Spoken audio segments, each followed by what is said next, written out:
Everybody to yet another presentation of Hard Hats TV. We've got the fifth game of the day here. Luckily, that last one went quick, so we're not going to be that far behind. This one expected to, supposed to start at 4:30. Obviously, we had a hail delay. A couple games ran long, and we tried to fit too many games into the game. But Cheyenne and Alliance going to play here in just a minute, I believe. 6 o'clock, the first pitch we are aiming for.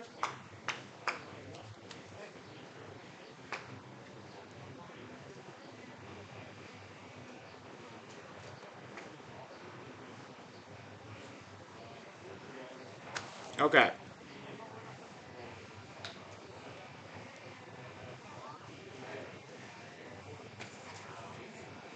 And they'll take the field. Of the lineups here in just a moment. Everything kind of rushed, obviously. Sorry, Cheyenne is not winning by 6 yet, or 9 yet. Not going to roll it out, though.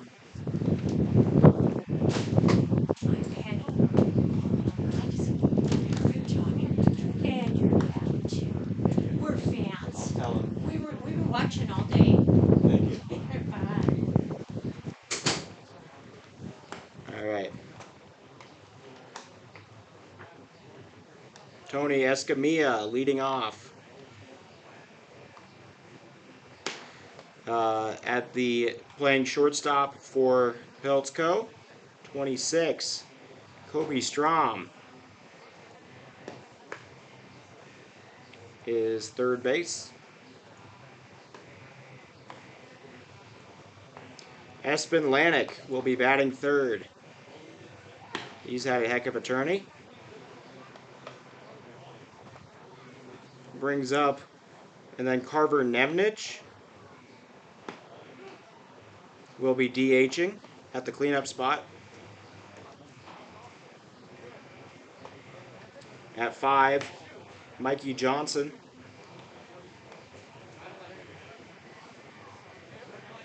And he will be playing catcher today. First time we've seen him do that. Jackson Martinez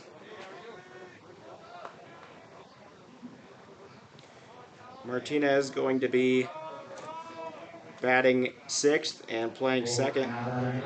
And so, yeah, on the mound for Cheyenne, Keegan Pryor. Top of the first here. Cheyenne coming off of a perfect game, 9-0 victory in 4 innings just a moment ago over the Westco Zephyrs of Scottsbluff, Nebraska. They face another Western Nebraska team. Strike. Watched. So Keegan Pryor on the mound.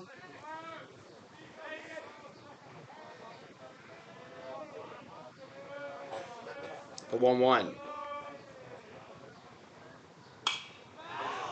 Fouled up. No play made. Out of play.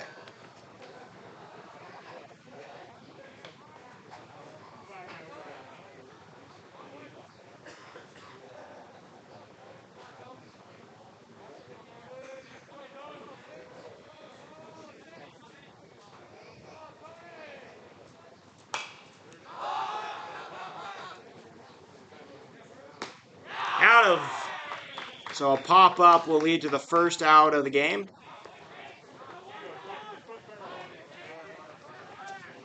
Down goes Escamilla. It'll bring up Kobe Strom, playing third today. He's been catching the last 2 games.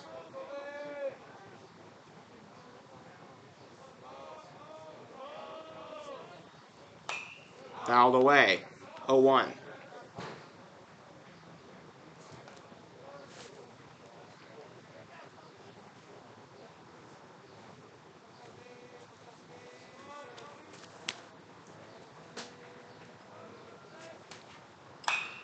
It's going to be lined right into center. Horton makes the grab. So first 2 down now for Alliance.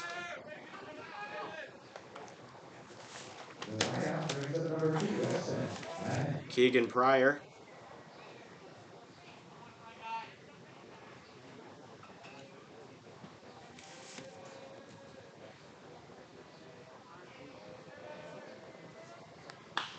That's going to be skied. Left fielder wants it. He'll make the grab. That's Anthony Pacheco. 1-2-3 inning in the top of the first. Cheyenne is not allowed a single run over the course of this tournament, and they don't plan on starting now. Still writing down lineups real quick, so bear with me. Pretty late delivery, thanks to the speeding up of everything here, which I am happy with because that makes everything more reasonably timed.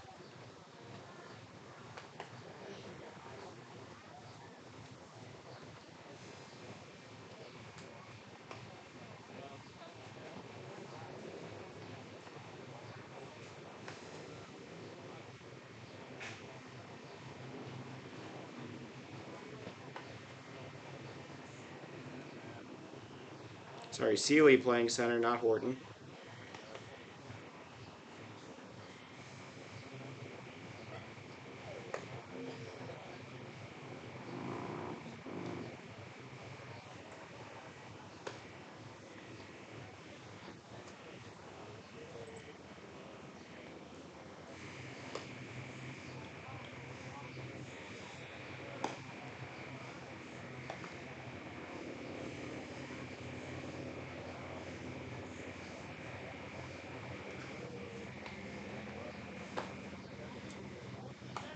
Braden Camarad catching today for Cheyenne.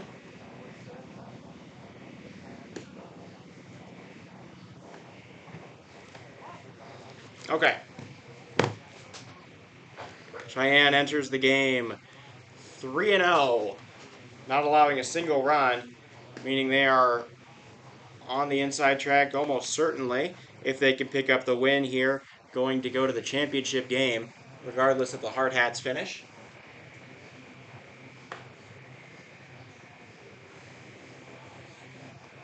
They are 29-3 on the season, won the Veterans Classic last year, looking to repeat and on track to do so. The Alliance Spartans playing their final two games here. Final day of pool play, everything, most of the teams have settled by now. There are just a handful of them left to play, and Alliance going to play half of their games here tonight. Mason Tafoya leads off. Foul ball.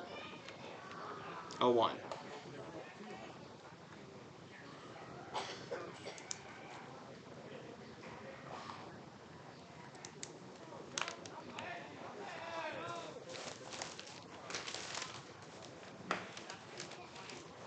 As mentioned, Cheyenne just coming off of the game.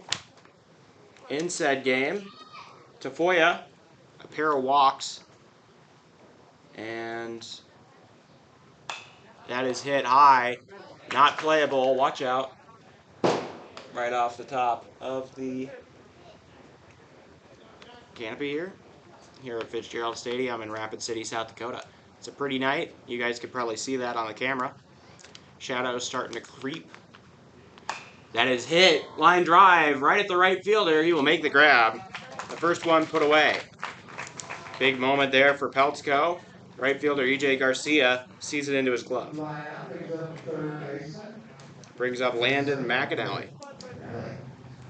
McAnally hasn't batted this high in almost any of the games so far. Didn't bat in the last game, but manager confident in him, putting him at the 2-hole. Fouled away. That ball is still bouncing around.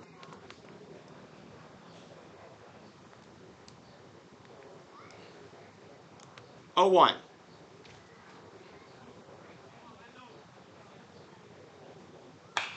Hit high and deep into right. And caught. E.J. Garcia grabs it in a smaller ballpark. That's gone. Just going to say that. That ball about 15 feet from the fence.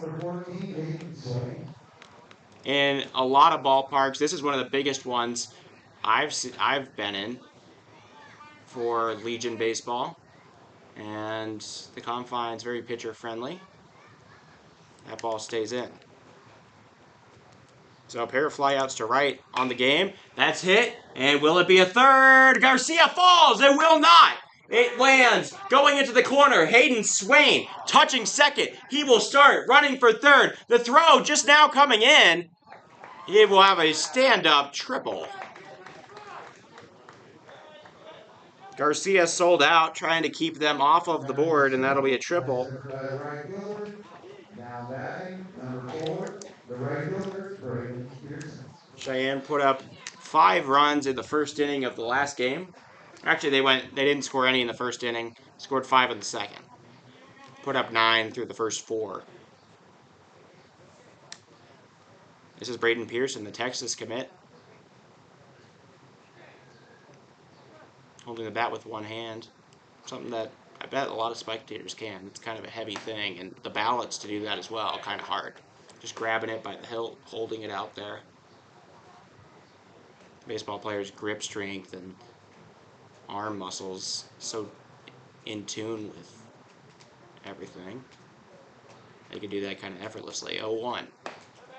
High ball from the pitcher here for the Peltz Spartans, Jackson Smith.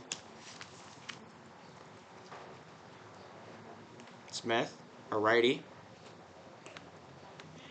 1-1. Popped up. Called for by the second baseman. He will make the grab. And that'll be the inning. So nobody scores in the top of the first, despite a triple from Hayden Swain. And Peltz keeping themselves in this thing through 1. No runs, 1 hit, no errors to get to the second with the score 0-0. This happened in the Sixers game just a moment ago. So in that inning, 1 hit, no runs, no earned runs, no errors, 1 man left on, and it is 0-0. So let me give you the lineups here. We'll start with the Cheyenne lineup. Now that they're taking to the field. Playing shortstop and leading off is Mason Tafoya. Third baseman, Landon McAnally, batting second. The designated hitter, Hayden Swain, just got a triple and batting third. Cleanup, right fielder, Braden Pearson. He just flew out to end the inning. The center fielder, Peyton Seeley, will bat fifth. Left fielder, Anthony Pacheco, is sixth. First baseman, Ethan Reisdorfer, just pitched a perfect game through 4 innings. He pitched the whole thing. It was only 4 innings, but perfect game nonetheless. First, I believe, in Veterans Classic history. We'll check on that. Then Ethan Reisdorfer at the 7. Catcher, Braden Camerad at the 8. And at the 9-hole, second baseman Colin Crecelius with Keegan Pryor on the mound. So to repeat, the top 3 for Cheyenne Post 6. Shortstop, Mason Tafoya. Third baseman, Landon McAnally. Designated hitter, Hayden Swain. The middle 3, right fielder, Braden Pearson. Center fielder, Peyton Seeley, and left fielder Anthony Pacheco. And the bottom 3, first baseman Ethan Reisdorfer, catcher Braden Camerad, and second baseman Colin Crecelius with Keegan Pryor on the mound. So there's your very quick rundown of the Cheyenne lineup. We will get to Alliance in the next half inning. Designated hitter Carver Nemnich watches the first ball into the zone. The zone.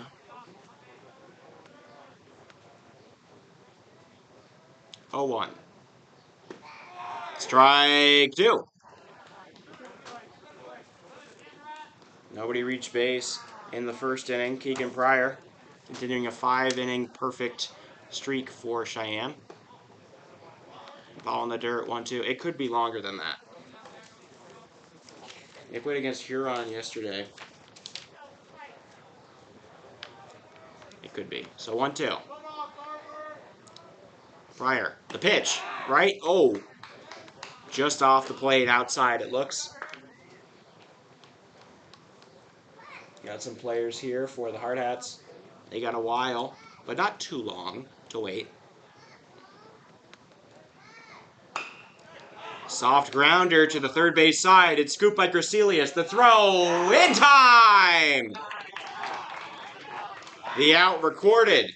Still nobody aboard for the Spartans. Nice little play brings up number 28, Mikey Johnson. Mikey Johnson, the catcher, now up.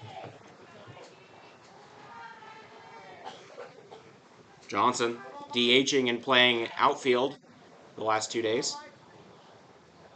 Fastball right down the middle. You'll look at it. Pryor on the attack. Mikey measures his swing. He's got some power in that bat. He smacks one. Tafoya scoops the throw. Plenty of time. He'll make the out. So 2 put away now. And closing in on a 7th consecutive perfect inning. Hey there, Liam. Nice to see you. You've been in all the games today. Happy to have you with us. Pryor, first pitch, strike, as he's done all game. Out in front of it, trying to reach for a fastball is Jackson Martinez. Instead, a changeup offered. 0-1.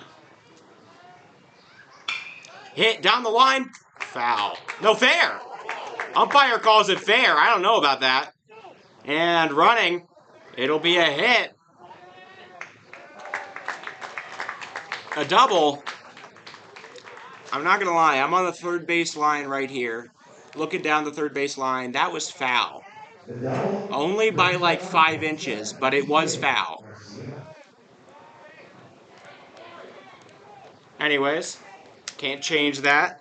A double for Jackson Martinez. These jerseys reminiscent of the Carpetland Spartans. They wore these. They were the team Cheyenne lost to in the Final Four at the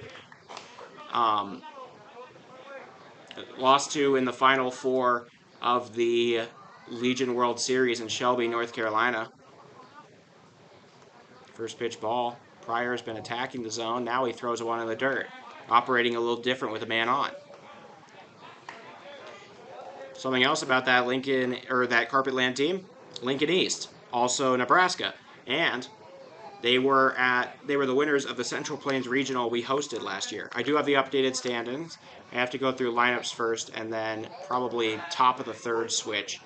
I'll show those to you.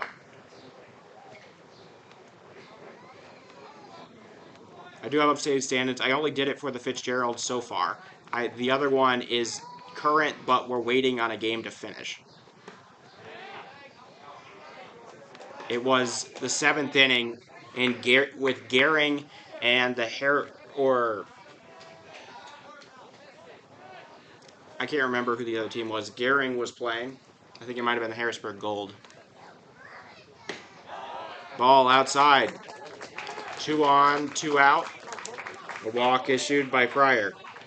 So now that the perfect facade is up, I accidentally gave 2 hits to Cheyenne when it should be 1-1.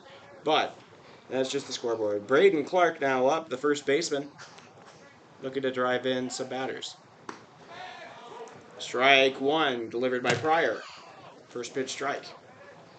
I see these jerseys, and all I think of is power and explosiveness because I associate them with that Carpetland team, which was a once-in-a-generation team. The first Lincoln team to win the top Legion classification, win that state title for a very long time. In high school, the first one since I think it was like the 70s. Popped up. Breisdorfer calls for it. He will make the out, and that'll be the inning. So that team won the Central Plains Regional that Post 22 hosted last year. It was a fantastic pleasure calling those games. Several D1 commits, a lot of guys, some of which you may see in the pros. I'm just going to say it. AJ Avasco, watch out. Anyways, okay, so here's the lineup for Peltz Construction. Shortstop, Tony Escamilla is leading off. Third baseman, Kobe Strom is at the 2-hole. Left fielder, Espen Lanik is third. Designated hitter, Carver Nemnich is cleanup. Catcher, Mikey Johnson at the 5. Second baseman, Jackson Martinez is 6th. Right fielder, EJ Garcia is at the 7. First baseman, Braden Clark is 8th. And the pitcher, batting 9th, is Jackson Smith. So to repeat, the top 3 for Peltzco. Shortstop, Tony Escamilla. Third baseman, Kobe Strom. And left fielder, Espen Lanik. The middle 3, designated hitter, Carver Nemnich. Catcher, Catcher, Mikey Johnson, and second baseman, Jackson Martinez. The bottom three, right fielder, E.J. Garcia, first baseman, Brandon Clark, and pitcher, Jackson Smith, with Jackson Smith on the mound. There you go. That is your lineup. And very quickly here, I'm going to show off just a flash here of what the Fitzgerald Stadium pool looks like at the moment. There you go. So as we get ready, Sixers on top. They've got the inside track. They just got to win this game here and not allow like 15 runs.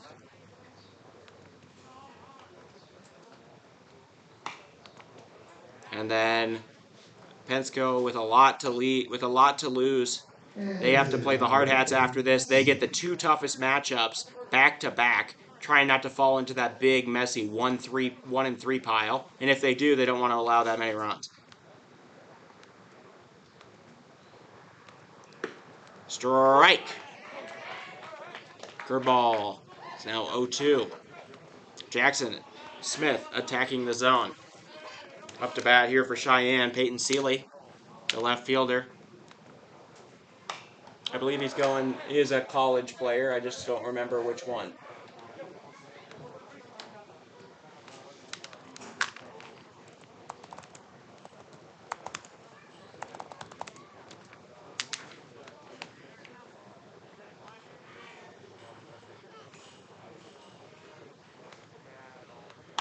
Popped up and out of play. Smith trying to get the put-away pitch.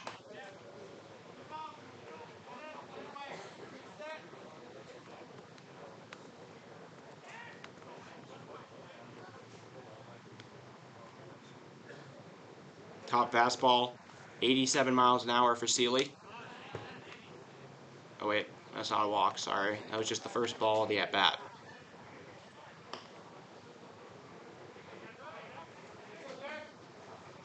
Exit velocity, 94. Goes to East High School in Cheyenne. 1-2. Smith. The stretch, he delivers high.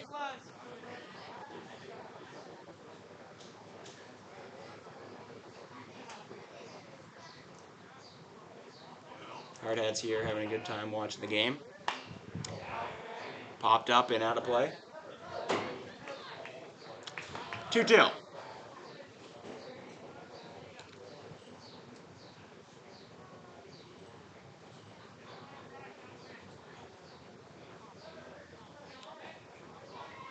Seeley fighting. The seventh pitch of the at-bat upcoming, and it's outside.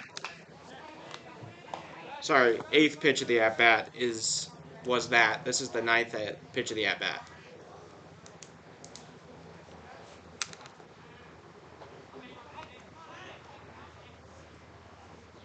Hits it hard and through into center field. Seeley with a single. He might move. Nope, just a single. Peyton Seeley blasts the gap, finds a hole, and puts the ball through it. So leadoff single for Seeley sets the tone here in the bottom of the second inning. Now batting number 5, Anthony Pacheco. Anthony Pacheco now up. Pacheco playing left. He's a good pitcher as well.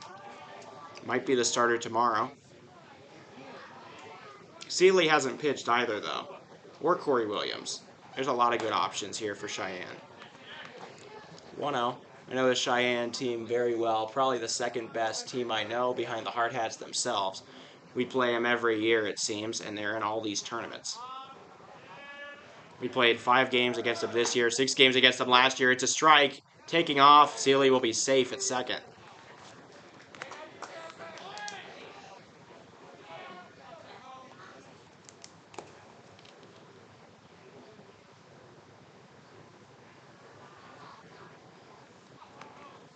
But yeah, and then they've been the Veterans Classic 2 years in a row, looking to win their second one consecutively.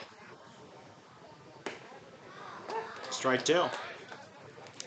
The Hard Hats might go 4-0 in pool play, but it will not change the fact that the tiebreaker will go to Cheyenne unless Peltz wins this game or puts up double-digit runs. And the Hardhats have to, like, shut out a team. It would take a lot. Hardhats have surrendered 7 runs in their game so far. Popped up. It might fall, and it will. Seeley coming in. It's missed by the left fielder, and that'll be a double. Sixers on the board. So Seeley brought in on a double by Pacheco to left field. And here is Ethan Reisdorfer. Reisdorfer, fresh off of pitching a 4-inning perfect game, possibly the first in Veterans Classic history.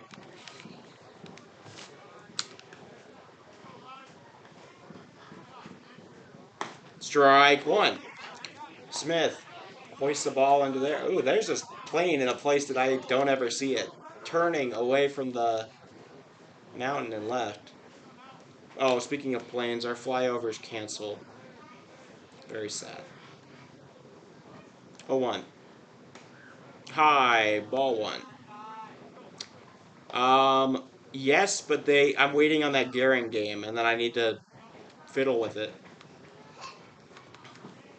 I can't go check what the Gehring game is at right now, because I'm in the booth calling this one. I can see on Game Changer if it's been posted.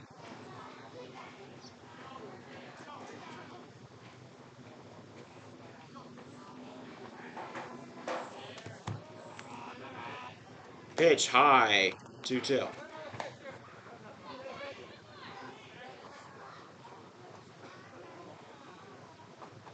The Expos actually beat the ETC Knights 3-1, or they mercy ruled the ETC Knights, who were 3-0. Good block there from Mikey Johnson.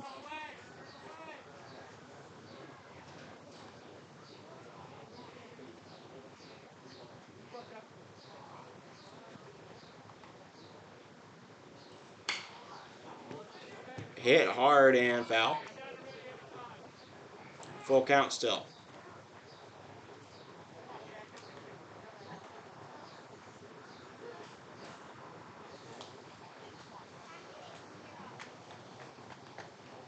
The answer is no, it's not on Game Changer.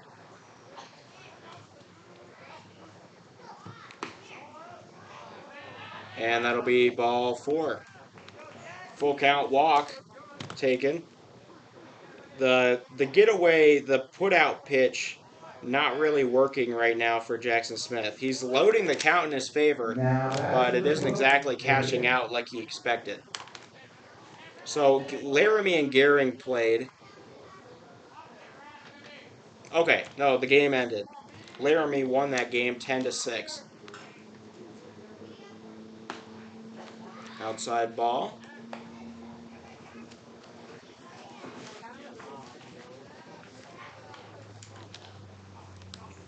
So I can start working on a standings thing. 1-0. Taking off is the runner, both of them. And stealing third successfully is Anthony Pacheco. 1-1 count, 2 men on. Pacheco and Reisdorfer both given a stolen base for that.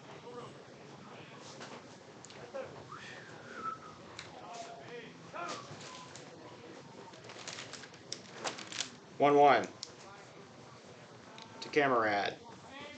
Braden Camarad takes a ball in the dirt. It's 2-1.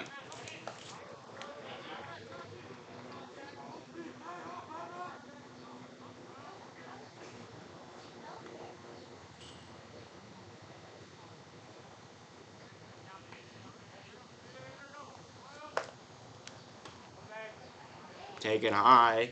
Good eye shown by Camarad.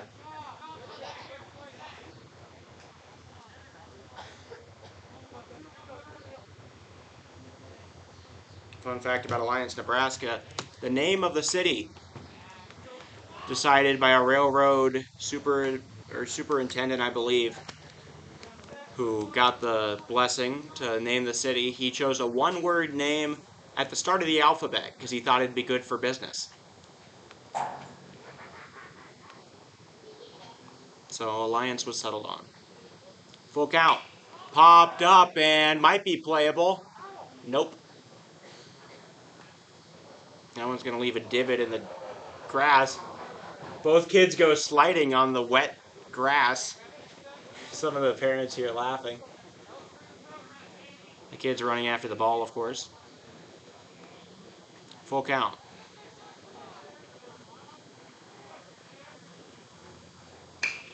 Very hard hit ball. Foul, and now the kid's running again on an even larger hill. See if they stay upright.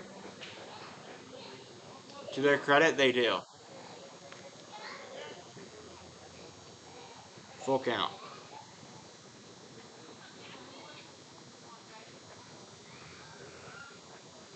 For Camerad. Smith delivers strike 3. Camerad sits on it, and that'll be the first out of the inning. First K of the day now for Smith. That looked like the rest of the balls he had thrown. Maybe Camerad just a little tired of waiting for that fourth ball. Thought he might as well take a borderline. Up comes Colin Crecelius. Ball outside, no question about that one.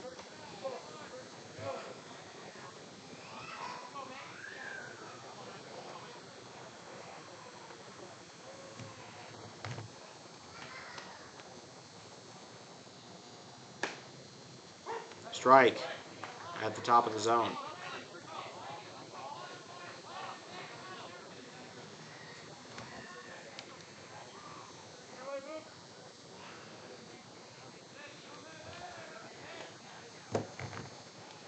Fastball, chopped, over to third. They'll throw home, and they'll tag out Pacheco for the out. 2 down now. A good force out at home. Fielder's choice. Crecelius will reach first. Reisdorfer reaches second, and then out at home on a 5-2 putout. For the second out of the inning is Anthony Pacheco. Still, just a 1-run game. Peltz keeping themselves in this thing. Peltz 2 very confounding games. A 4-0, 3-hit shutout loss to Westco, who is now 1-3. And a 18-2 game where they put up 11, surrendered, somehow allowed an 11-run comeback, and then pulled away to win 18-12. Swing and a miss, strike 2, and Crecelius takes second. 4 stolen bases in the inning by 4 separate people. Umpire telling something to Jackson Smith. Maybe doing something a little funky, which seems like it might be like a balk, and he's saying, hey, you gotta cut that out, or I have to call that. We'll see. So Tafoya here, quick mound visit.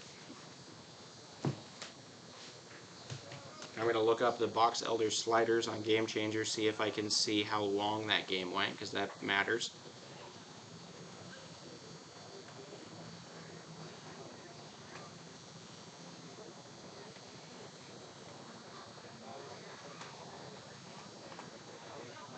They put up 11 runs in the first inning. It was a 13-0 win over the Sturgis Titans.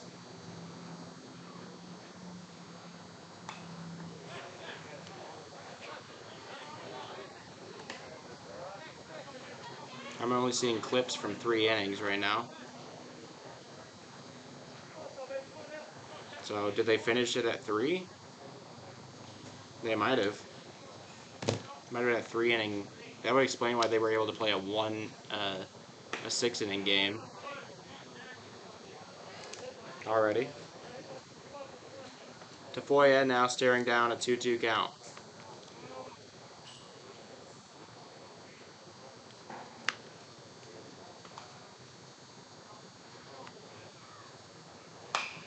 Popped up.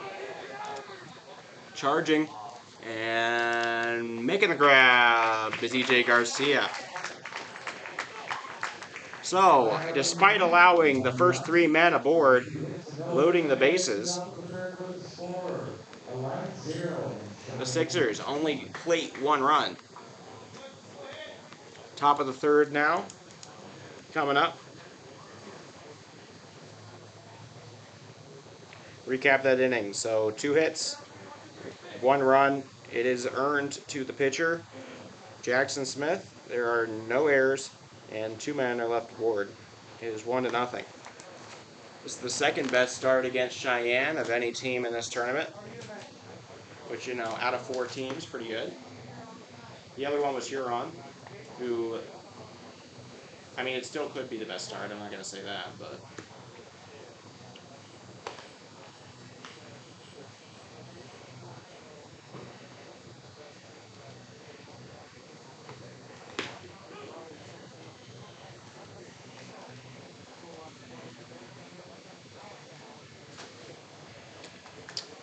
Okay.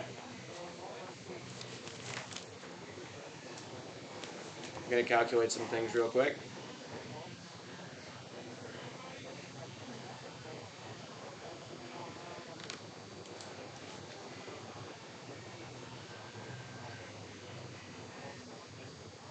Leading off for Alliance, number 10, Cody Peltz.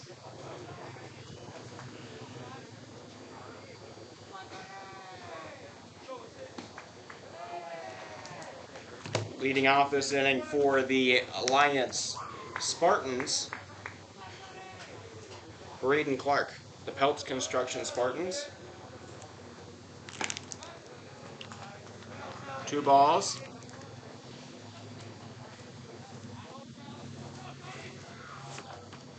Pryor. Pryor, a good pitching name. I think of Mark Pryor. That's going to be lined to Tafoya. The rangy shortstop makes the play. After the lineup, we go back out to the Up comes the pitcher, Jackson Smith. Oh, wait.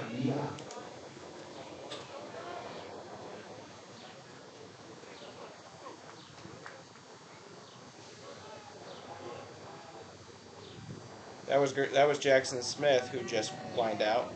That brings up Escamilla, a leadoff man for the Peltz Spartans.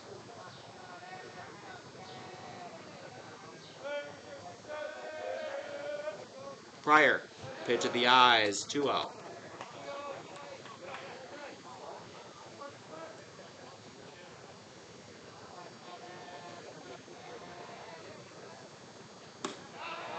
Strike 1.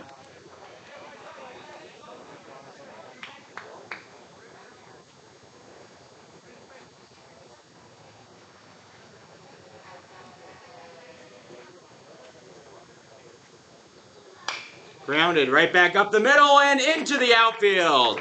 Escamilla, a single.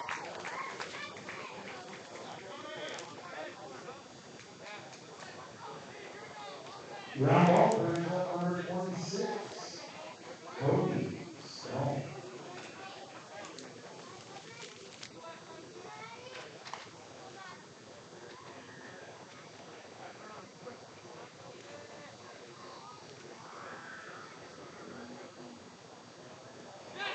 Throw to the backstop. Escamilla now at second.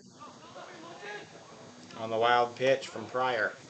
He doesn't throw many of those, but maybe with the man on first, it got in his head a little.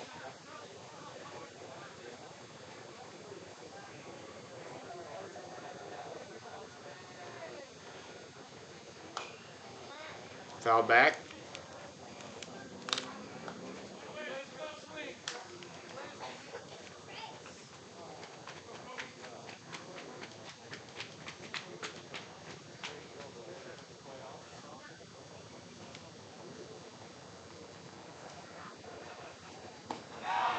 Strike. 1-2 count now. Here to Kobe Strom.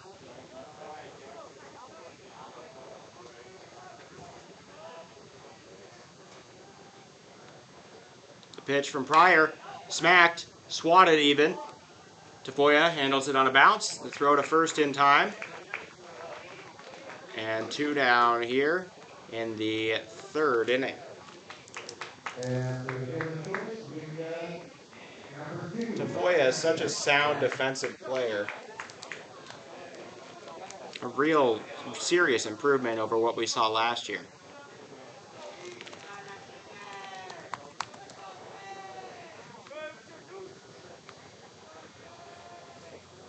Grounded hard to first. Snag made by Reisdorfer, and that is the first inning, or the third inning. So through 3, the Sixers up, but only by 1. I'm going to do some quick math so that I can get that other standings up. Alliance 0. And let me take a few minutes here to give a shout out to our lead sponsor, Ryan Dolby with Rapid Insurance. He is the one to call for all of your auto, home, and RV insurance needs. Contact him today to shop the rates. 605-791-0762. Thank you, Ryan Dolby with Rapid Insurance. I'd also like to thank our other sponsors, the Moose Lodge, Napa Auto Stores, Casey Peterson and Associates, First National Bank, as well as our food sponsors, Pizza Ranch, Papa John's, and Junior's Barbecue. Thank you all. And this is 4, 11.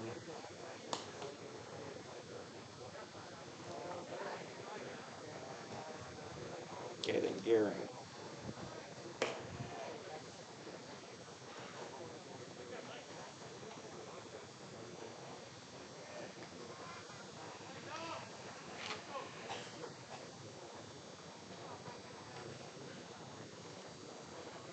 Now batting for the Sixers, number 7.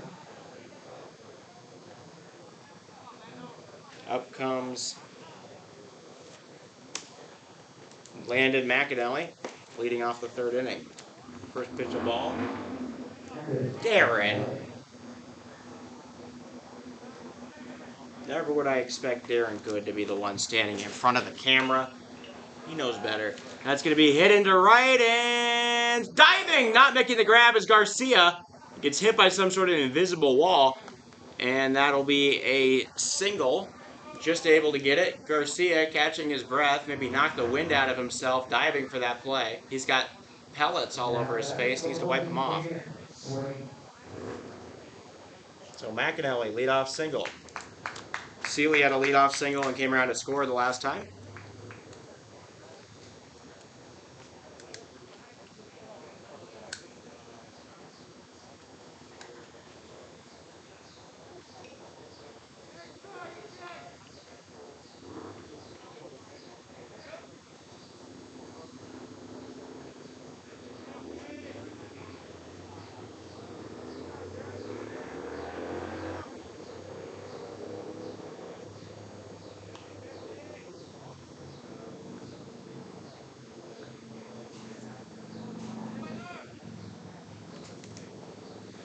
Smith delivers, ball outside taken.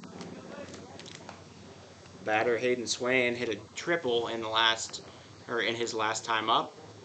Also, when EJ Garcia attempted to take off dive for the play.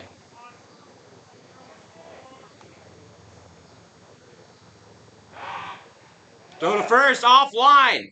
It'll get to the sidewall, taking off, and now heading for third base. He will hold up there, Landon McAnally on the error from the pitcher on the pickoff attempt.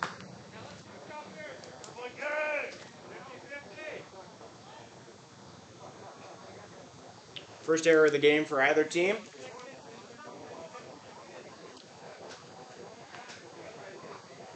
One out. Any sort of hard contact gonna bring Swain gonna bring in McAnally. It's hit over to third. They'll go to first and diving. He tags him. An unconventional out at first. The first baseman not able to grab it on the bag. Instead, it drags him into the base paths, and he'll simply finish the play with a tag out. So McAnally scores on an RBI ground out.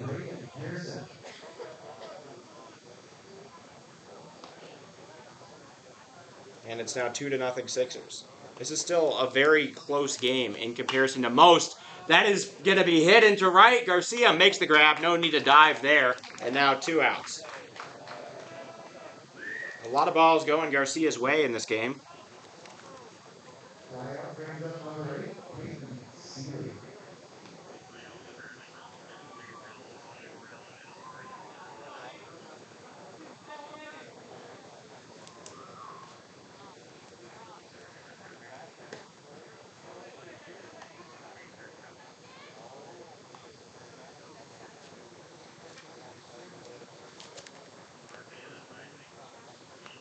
One out.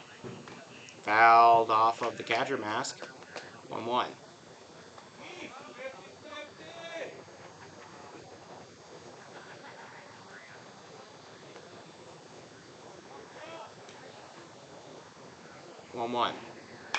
It's going to be popped into center. Tracing it and making the grab for the Spartans.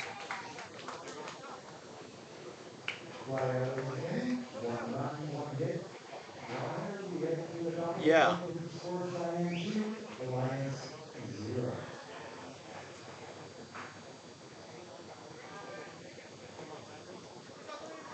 Oh, the center fielder isn't even in the lineup. They did a pitcher and a DH.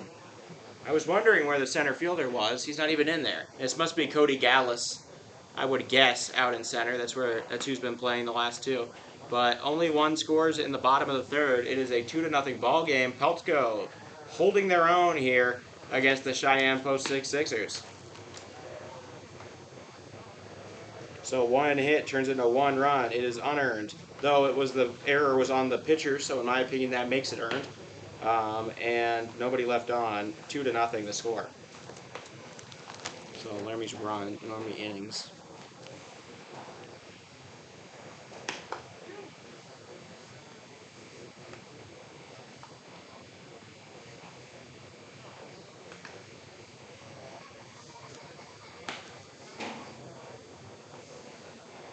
All right, I gotta crunch some numbers real quick.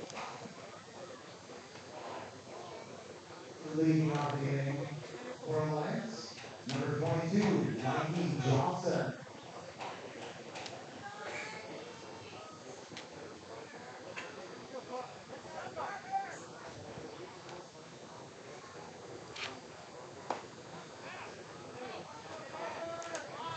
Okay, 1-0 count.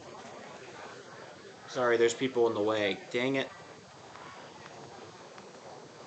Coach Torvey's sitting over there. He knows better than that. Everybody's going to come up to him because he's Coach Torvey. Come on. 1-1.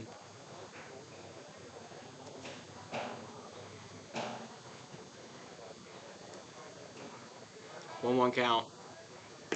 Luckily, they moved out of the way. We love all our fans, but don't stand in front of the camera, please. It's always in the same space behind home. Between the 2 disabled seats at the end of the little disabled section. 3-1.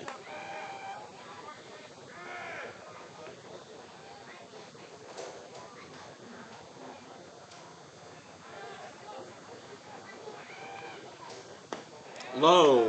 Ball 4. So the leadoff man aboard for Peltz. That is Carter Nemnich. You know what? That was cold working it. Now, batting is number 22, Mikey Johnson. Nemnich aboard. Mikey Johnson now up. Bunt. Put down. Handled. The throw to first. In time. Sliding in safely to second. The runner. Carter Nemnich. So sacrifice bunt successful.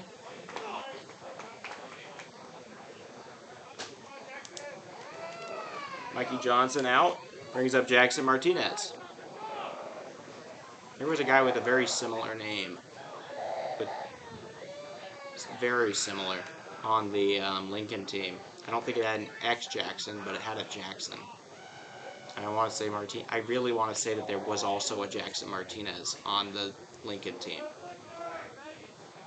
I really want to say that. That sounds right to me. Maybe a Jaden Martinez. I could see how that could get mixed up in my mind.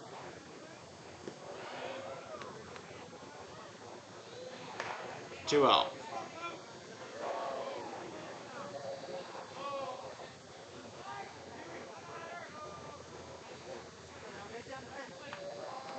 Two out count.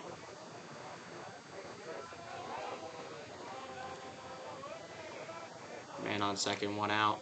That's a strike. Able to find it that time. There's a baby very upset here. Probably because the game's delayed because of that hail. It was fun. The hail break was fun, though. The pictures I took of the stadium, very cool. It's crazy that we're back to normal just a few hours later after the whole stadium was covered in about an inch of hail not that long ago.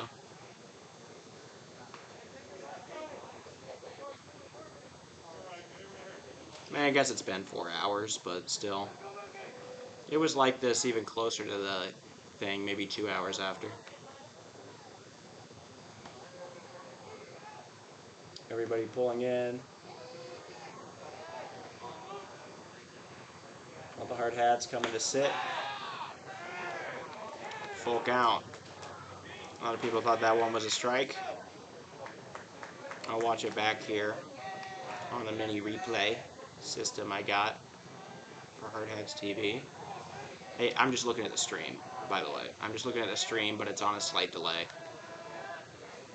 That is going to be reached on and poked. It'll drop. The throw to first, off the bag, but he gets back to it. No, he does not.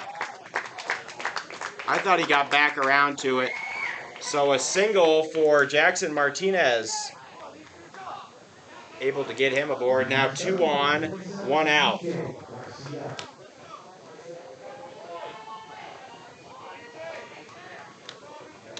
The Sheridan Troopers now sitting in the front row.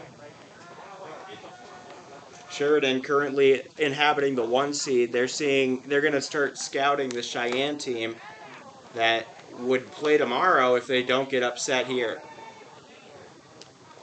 They play for the championship tomorrow if they don't get upset in this game. Or beat up seriously in runs. 1-0. High pitch. So Spartans, 2 games. First one, 0 runs. Second one, 18 runs. Average 9 runs. What do you make of this? I don't know. 2-0. Ball in the dirt. It gets back. And both runners will advance on a wild pitch. 2 now in scoring position.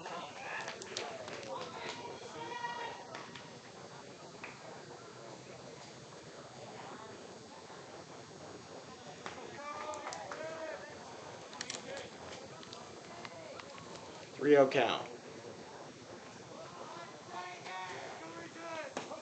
High ball 4, and the base is loaded.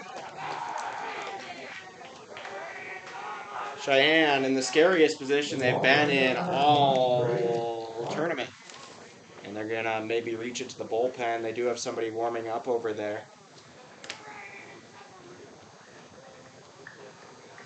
That'll be the game for Pryor. Keegan Pryor comes out after an inning in a third, or 2 1/3 inning.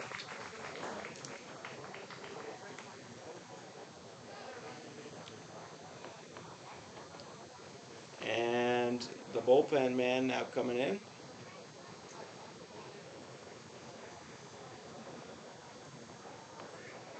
Gonna take some warm-up pitches.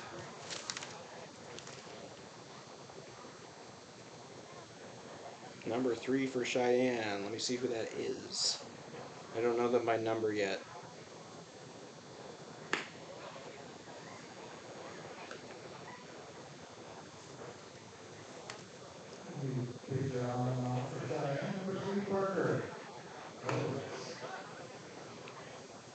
I believe I heard Parker Robles. I don't recognize that name, so I'm going to make sure that I got what I heard there. The Sixers team 28-3. The only teams to beat them, Post 22 Hard Hats 3-0 in this tournament, and the North Platte Nationals, who only won 1 out of 3. And they were the second place runner up in the Firecracker last season.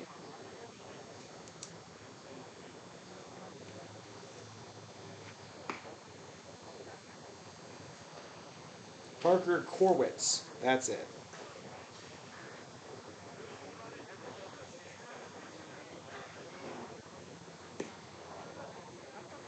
So Corwitz now coming out to pitch. I know. You really need to hope for Alliance to put some runs on the board right now. If you're a Hard Hats fan looking for them to get in the championship game, it would take a Cheyenne loss effectively to put them in the game.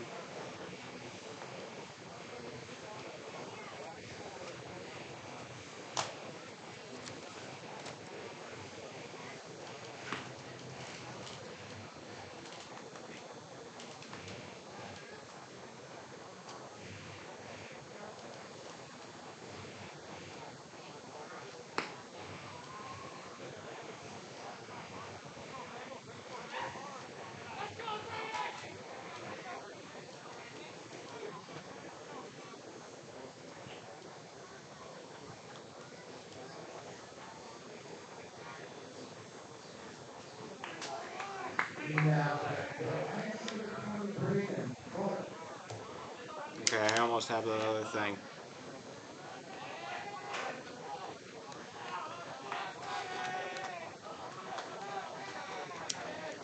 Hey, man.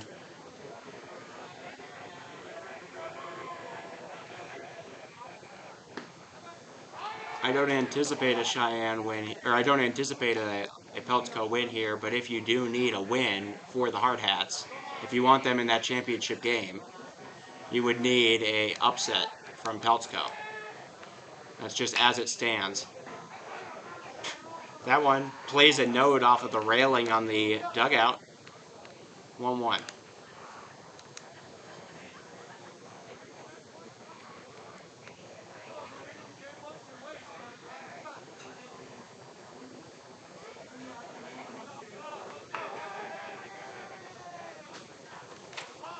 All of the run, he's trying to steal home. The bunt put down, and it was very easy. A perfectly executed play.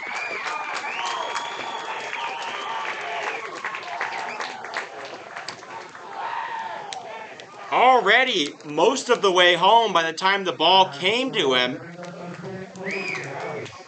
was Carter Nemnich, and the pitcher had to avoid a balk, so he couldn't stop and throw home in a more weird way. And he tried to throw away from the guy batting, but he got a bunt down. It was a really good one. So that'll be an infield bunt RBI single. That one has all the little bells and whistles on its name. 1-0.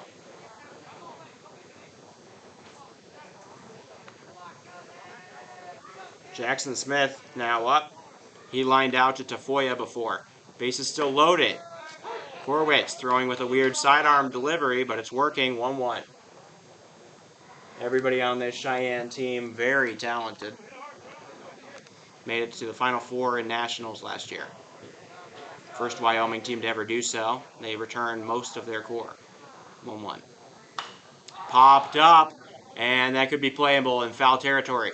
Running after it, and they will not make the grab. It was inside the field of play, but it was not caught by either the shortstop or left fielder.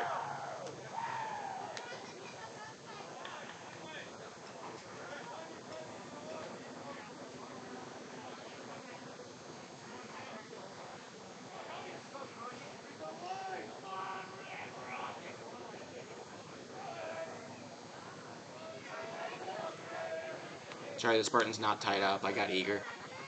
2-1. Inside ball. He'll take it. 2-2.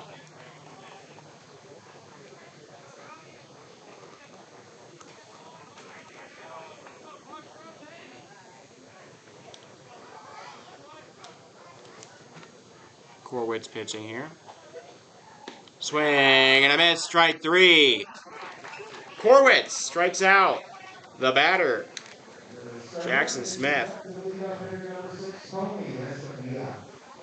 That's the first K of the day for Corwitz and the second out of the inning. Tony Escamilla now up, the leadoff man. He's 500 in this game, 1 for 2. Corwitz delivers low. That one touched the ground before the catcher could get to it. I see Hayden Lighty eating a mustard-laden hot dog. Just a sight. 1 out. Called strike 1.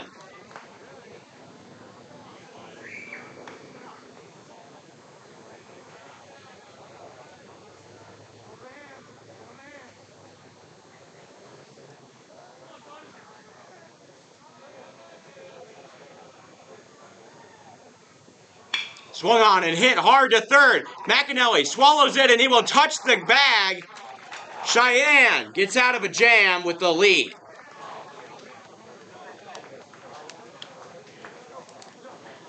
Bases were loaded and only one was out. 1 run scores. The tying run was on third that whole time, but it ground out to the man at third, going to be the final out. So 2 hits turn into 1 run. It is an earned run for the pitcher. That's the pitcher Pryor.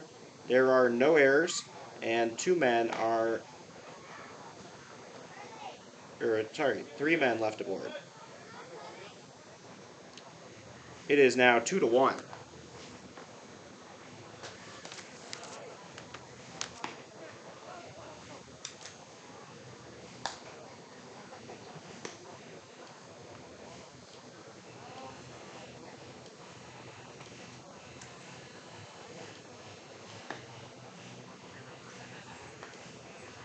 There's a lot of places that the Spartans could land at the end of this game. They still have to play the Hard Hats, the other top team. They have a very tough doubleheader here, but they have a lot of places they could land, all the way from the very bottom to like 3rd place, even 2nd place if they somehow pull off both wins. Actually, they could still win it if they pull off both of the wins. First pitch, strike. I'll take that off your screen in just a moment. Here we are. So 1-0 count here. Jackson Smith still on the mound. Pitching a great game so far. In the bottom of the first man he's pitching to, Anthony Pacheco. All taken off. It's 2-0.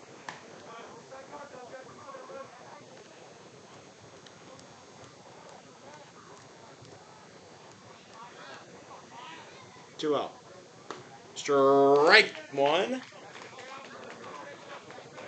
Now batting for the Sixers, Anthony Pacheco. 2-1. No, ball 4. Sorry, it was 3-1. And it'll bring up Reisdorfer. Leadoff man aboard. Now batting number 22, Ethan Reisdorfer. I'm just going to say, the Spartans have either not scored any or scored 18. And they haven't scored nothing in this game. So, just an observation. Reisdorfer watches the ball sail over his head, and heading to second is Pacheco. He will stay there. Wild pitch advances the runner.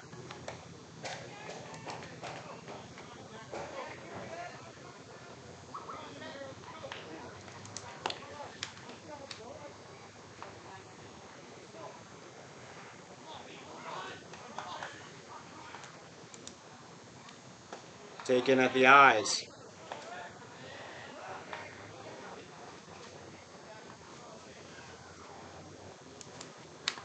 So 2-0. Getting a little antsy is Pacheco.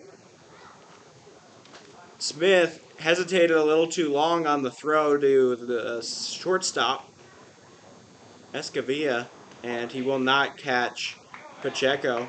He had a real chance there, but he double pumped, and it was long enough for Pacheco to get back. Big swing and a miss for Reisdorfer.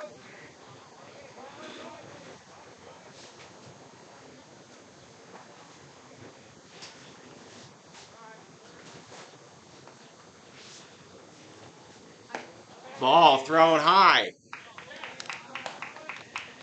Now 3-1.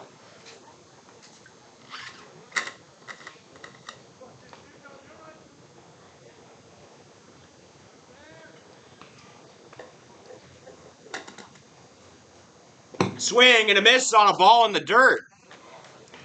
Smith avoids the walk thanks to the break on that one. Ethan Reisdorfer trying to avoid the out. The full count. Smith. High ball taken. Now 2 on in the bottom of the 4th.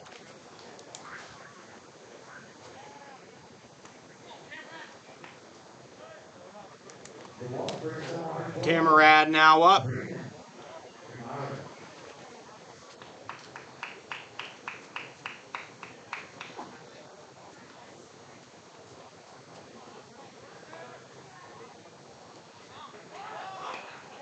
That's a bunt put down, and it's a really good one. Base is now loaded on a bunt single from Camarad. The bench goes wild. Infield bunt single. Up comes Colin Crecelius. His last time up, he grounded into a fielder's choice.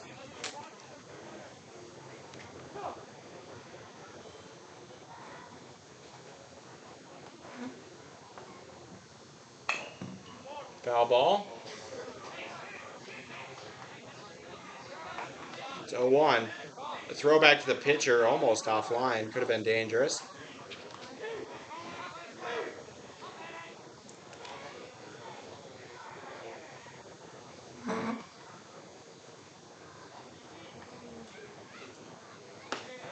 High ball 1. These fastballs from Smith getting increasingly harder to locate. I mean, that would happen when you enter your 4th inning of work, I suppose. Popped up right on top. There it is. 1-2. Dunk.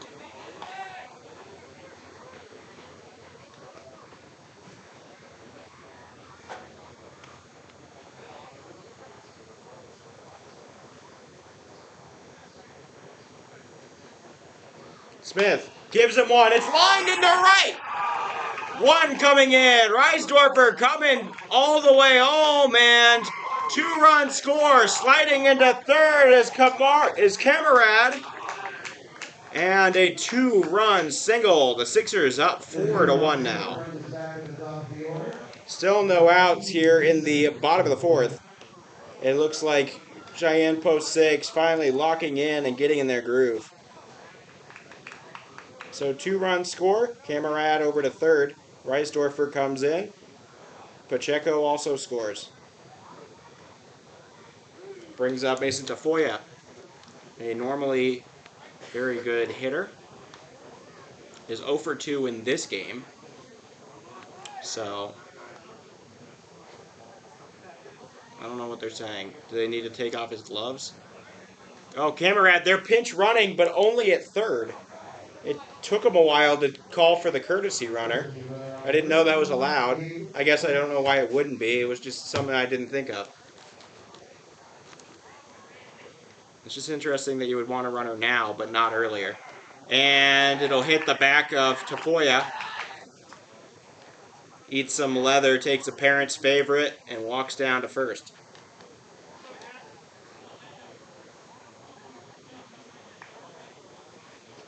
Crecelius was stealing 2nd. He won't get a stolen base, though, because the hit by pitch came. Thank you all for watching. Quite a few of you here. If If you're wondering where the Hard Hats game is, we had a hail delay. If you're living in Rapid City, you saw the hail. If you didn't, there was a hail delay for an hour and a half in the middle of the day. So we are 2 hours behind schedule approximately, or an hour and a half behind schedule. This game, first pitch was 6 o'clock. And the supposed first pitch it was supposed to reach was 4:30. We actually made up a little time on the last game, so we're only an hour and a half behind. But we're looking at I don't know about an 8 game, maybe 8:15 for the Hard Hats. Very soft grounder to short, and it's in and out of the glove. He can't handle it. That ball's slippery. And the Sixers put another one on the board. Escamilla cannot make the grab, or he picks it up. He just can't pull it out of his glove. It falls out of his hand. That'll be an E6, right? I believe that's an E6 on Alliance. Strike one.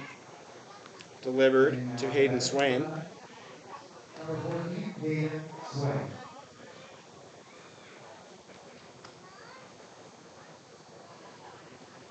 That'll unearn a ton of runs, but I mean, at this point, who cares? Strike two. 0-2 count.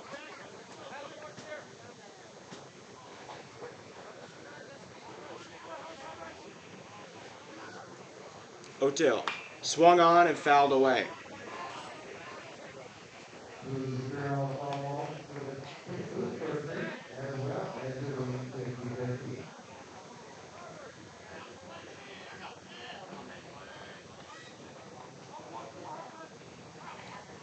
Hayden Swain. 1 for 2. Swing and a miss on a ball upstairs, and that'll be out number 1. Just the second strikeout of the game for Smith. Came at a crucial time with the bases loaded, nobody out. Now double play is a possibility to end the inning without bleeding any more runs. They're going to come talk to Smith. He's big and quite tired. He's been losing control of that fastball, but he has been doing a very good job against this team. 137. Again, 210-137. Please take it to the day booth to bring your shot.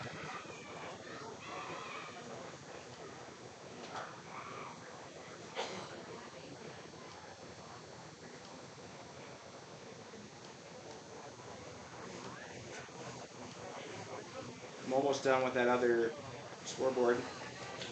We're standings update. Jackson Smith now exiting. He pitches 3 1/3. And now coming out with a pitching glove, Carter Nemnich, the designated hitter. So he'll do a few quick pitches here. Smith doing a fantastic job, I will say, of limiting this team.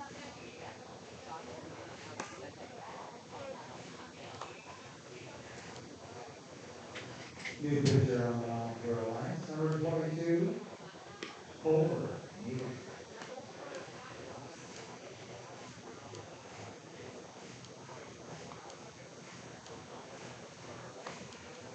I'm still working on that graphic to give you the updated standings of the Pete Lean field.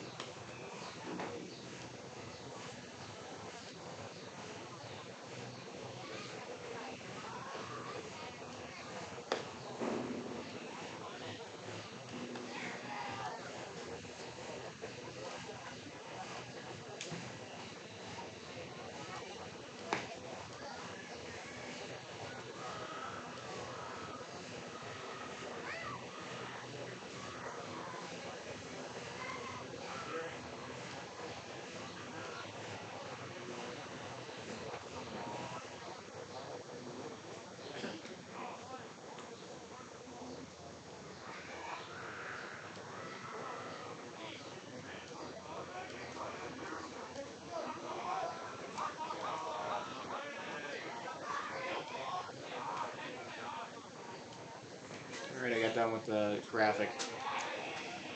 First pitch, low. Bases still loaded, 1 out here in the bottom of the 4th.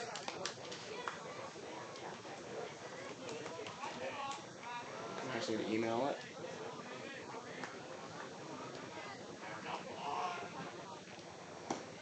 Ball outside, or no, inside for the ball, or for the strike. 1-2 count. Sorry, 1-1 count.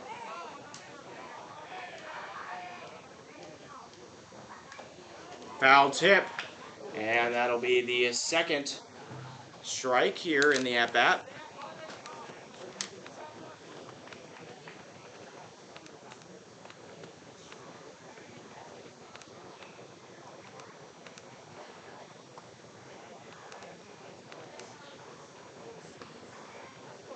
So I have that graphic made. I'll do it in between innings here.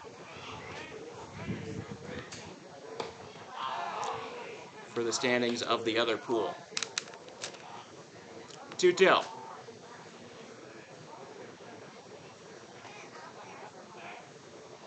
Swung on, and it will be lifted into right and drop. 1 run scores. A 2nd run scores. The throw going to be cut off. And the Sixers lead now lead by 6 runs, 7-1. Still 2-man in scoring position. Here's the situation. If Cheyenne scores 2 more, it becomes an 8-run ball game. The way they were playing it to speed things up in the last one was that this would be a walk-off. That's what they did in the last game where they cut it at 4. Technically, by the book, they might have to pitch a scoreless inning in the top of the 5th. But we will see. Full count. Or sorry.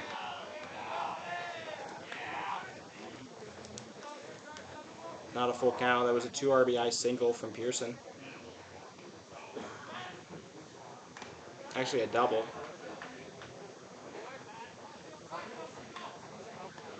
It scored Tafoya and Crecelius.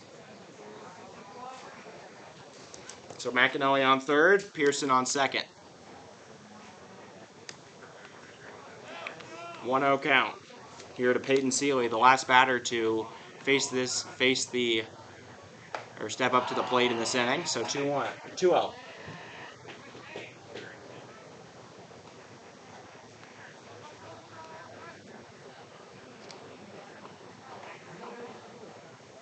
Swung on and foul.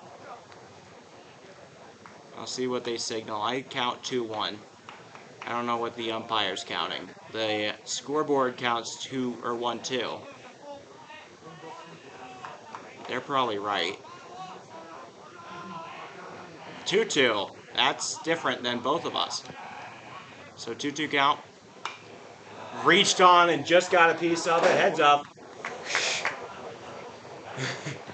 There was a parent on their phone there not paying attention. If ball lands in the seat just 1 row in front of her, she gets very scared at the sound of that, as she should be. It's nearly her. So 2-2 count. Swing and a miss! He'll stretch out Reisdorfer. They have to make the play at first, making the backdoor cut. Coming home. The throw not there. And another run will score for the Sixers. Stealing home is the runner, Landon McAnally. And in the process, stealing 3rd, Braden Pearson. That'll be a K. That'll be the first strikeout of the game for the pitcher. 2nd out of the inning. And Pacheco now up with a man on 3rd. Possibly the walk-off man, depending on what rules we're using right now. Here in the bottom of the 4th. No matter what, if they put that on and then shut out the Spartans at the top of the inning, it did mercy rule and secure them a championship game appearance. 2-0. Pacheco. Strike called, maybe pulled back into the zone by the frame job for Mikey Johnson.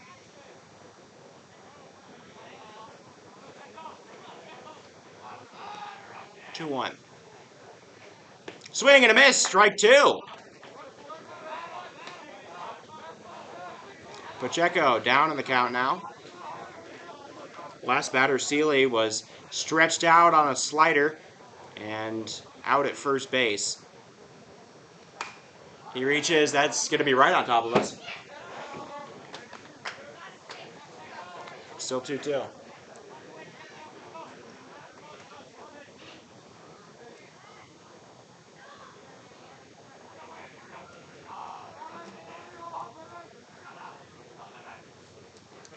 Swung on and lifted. That'll get down. The runner will score. Pacheco, a RBI single, and that should end it. Is it? Is that it? Or are we going to play the other rule set?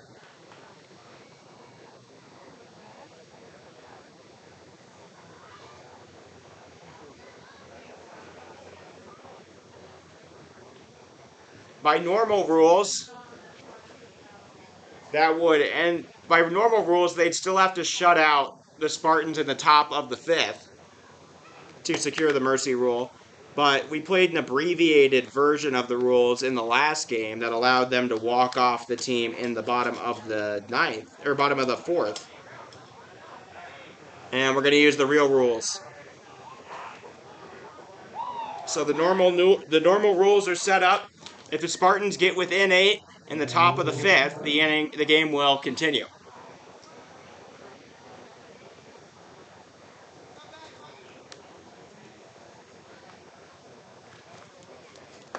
Still an RBI single from Pacheco.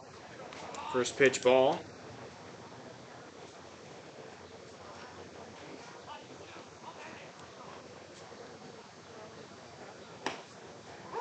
Strike 1. Delivered over. Is 1-1. Hard Hats game going to start approximately 35 minutes after this. So that 5 o'clock or that 8 o'clock estimate, pretty dang good. Big swing and a miss. And now down to his final strike, Ethan Reisdorfer.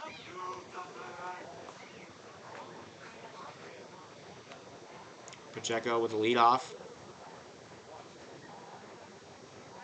Foul tip off the glove of Mikey Johnson. That could have been the end of the inning.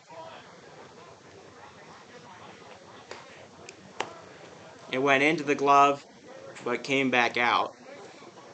Would have been foul tip, strike 3. Instead, just a foul ball. And the at-bat continues.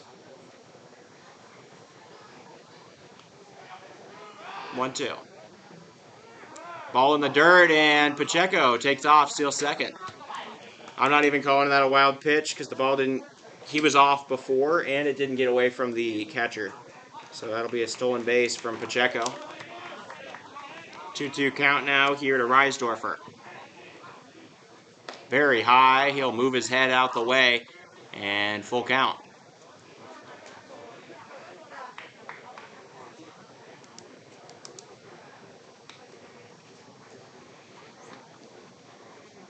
Swung on and lifted into center. That should be the final out. Running and making the grab out there is Gallus. And so 7 runs scored in the bottom of the 4th for the Sixers. If they could shut out the Spartans in the top of the 5th, they will be headed to the championship game.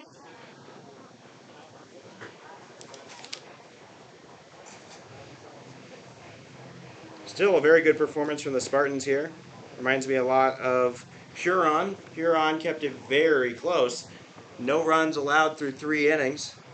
Made some questionable pitching choices and ended up losing that one mercy rule in 5 innings.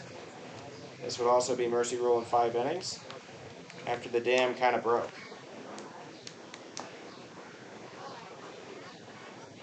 In that inning for Cheyenne, post 6. 4 hits turn into 7 runs.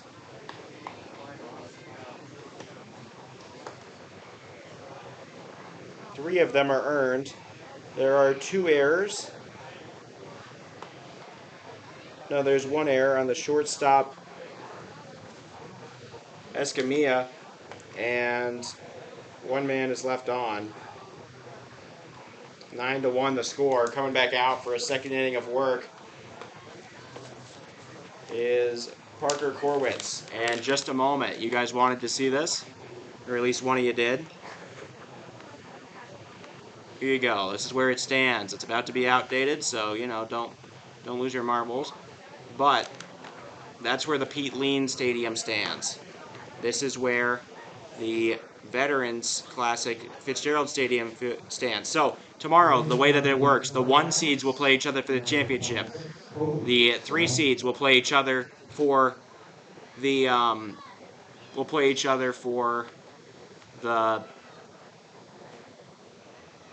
the third place spot.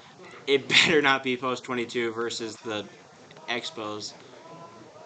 That would just be an interleague that would be a very funny thing to have happen, actually. If we played like an inter-squad scrimmage with our other home team on the first in the third place game. I think we would make something else happen if that happened. That would be really, really like unfortunate. Because you could play that game anytime. You can't play with the rest of these teams. But the good news about that thing, Harrisburg Gold playing a doubleheader tonight against the 320 Stars. And so against the 320 Stars, and then also against Gehring. And if they win both those games, which I expect they will, then they will be the 1 seed. They are the reigning South Dakota state champions. Made it to the Central Plains Regional. That'll be a leadoff single. Peltz, not done yet. Kobe Strom showing some fight. Leadoff single for Strom. Espen Lanik now up. He's 0 for 2 in this game, batting a very good average on the tournament.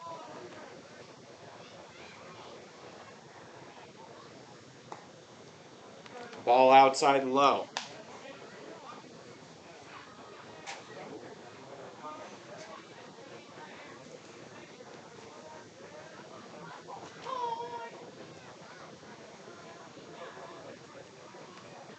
One out Atlantic.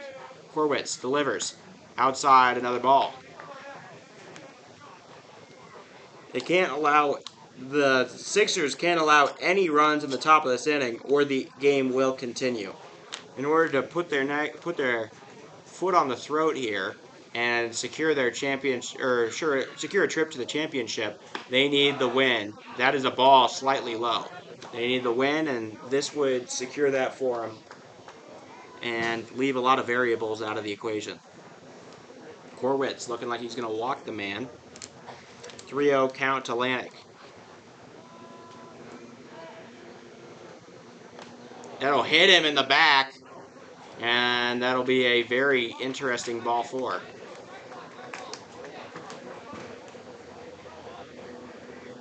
So now, the run that would prevent the mercy rule, just 2 bases away from home with no outs.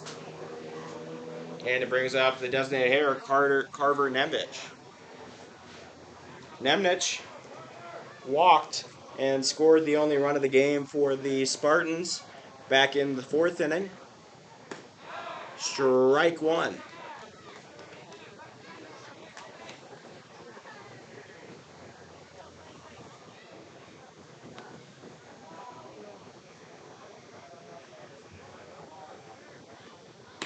Strike 2.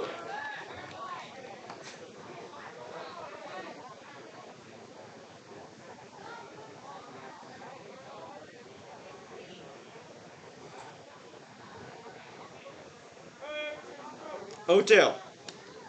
Outside, ball 1.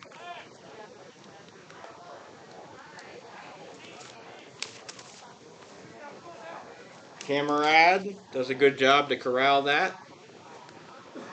Prevent the mercy rule breaking run from reaching third. Corwitz. The riser is fouled away. Still 1-2.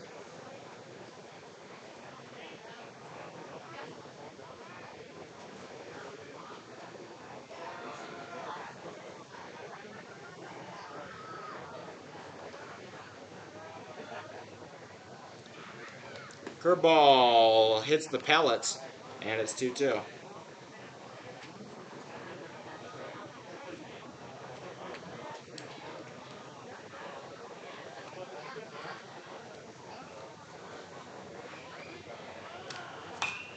Popped up and playable. It's swirling and out of play. And the at-bat will continue. Given a second life here for a possible pop-up is Carver Nemnich.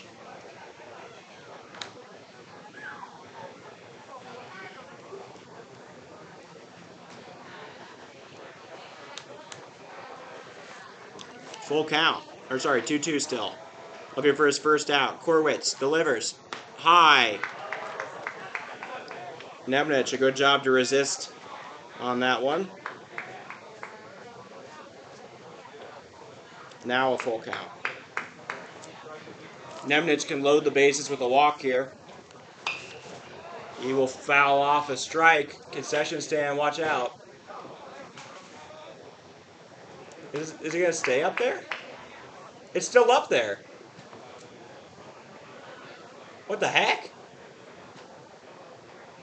What in the world? It's still up there. That ball just not coming down. That's the first time I've ever seen that happening. The canopy is intentionally... Oh, called strike 3 on the outside of the plate. He paints the corner. What a pitch from Korwitz. Next up, number 28, Mikey Johnson. Just gets the edge of the plate. And now 2 outs here. Or sorry, 1 out here. The second strikeout of the game for Korwitz. It brings up Mikey Johnson, the catcher. Johnson watches a strike right down the middle. The dugout very alive and excited for Korwitz here, trying to secure the championship game appearance for the second straight year. 0-1. Swing and a miss. Strike 2.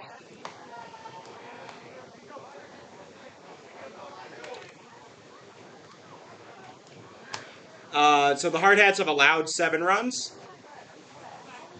Swing and a miss. Strike 3. They've allowed 7 runs over the course of their games. If they were to get a shutout tonight against Alliance, which not a guarantee at all, that would mean that at least 7 is the answer. At least 7 for the Spartans. That's strike 3. And 2 outs now. Here, that's strike 1. Because Cheyenne has allowed literally 0 runs so far.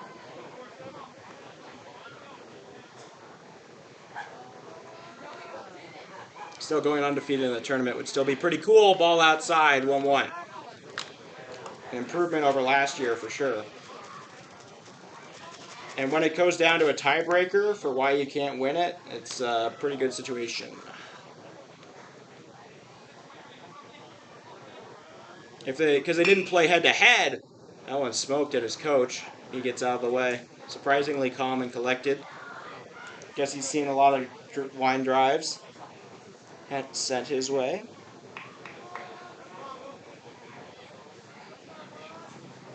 Two outs, 2 strikes, 1 ball. 2 on. Outside pitch. He'll take it. It's 2-2.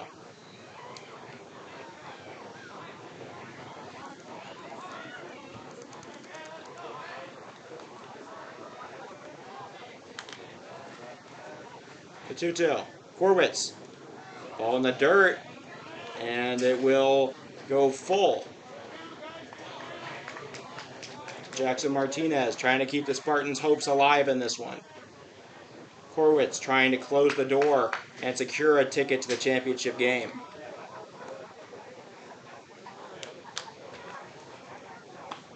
Strike 3! And that'll do it! For the second year in a row, the Cheyenne Post 6 Sixers headed to the Veterans Classic Championship game. They will face one of 2 teams, okay? They will face either the Harrisburg Gold, the reigning state champions from the state of South Dakota, or the Sheridan Troopers of Sheridan, Wyoming, that I assume, would play quite often. So, yeah. Final score here, 9-1. It's a mercy rule.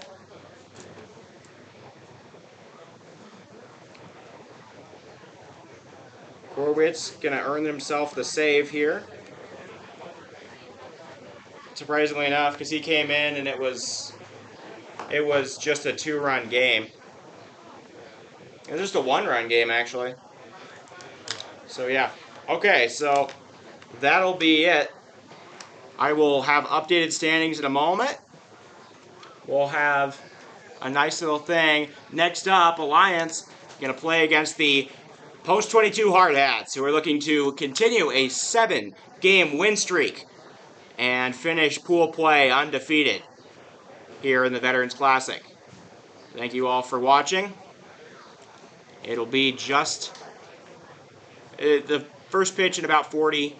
I'll be back in about 15, and I'll see you then. So on the YouTube channel, stay here, go to the other stream, and I'll be there in about 15 minutes.